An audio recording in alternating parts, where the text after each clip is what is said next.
தமிழ்நாடு சட்டமன்ற தேர்தல் வரும் 23ஆம் தேதி ஒரே கட்டமாக நடைபெற உள்ளது. அதற்கான ஏற்பாடுகளை தேர்தல் ஆணையம் முழுவீச்சில் செய்து வருகிறது. அதன் ஒரு பகுதியாக வாக்குப்பதிவு இயந்திரத்தில் வேட்பாளர்களின் பெயர், புகைப்படம், சின்னங்கள் பொருத்தும் பணி இன்று காலை துவங்கி நடைபெற்று வருகிறது. புவனகிரி வட்டாட்சியர் அலுவலகத்தில் நடைபெற்ற இந்த பணியை கடலூர் மாவட்ட ஆட்சியர் CP ஆதித்யா செந்தில்குமார் நேரில் பார்வையிட்டு ஆய்வு செய்தார்.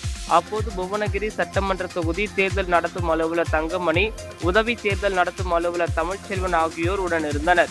மேலும் புவனகிரி சட்டமன்ற தொகுதிக்கு 13 வேட்பாளர்கள் போட்டியிடும் நிலையில் 304 வாக்குச்சாவடிகள் அமைக்கப்பட்டு வாக்குப்பதிவு நடைபெறுகிறது என்பது குறிப்பிடத்தக்கது.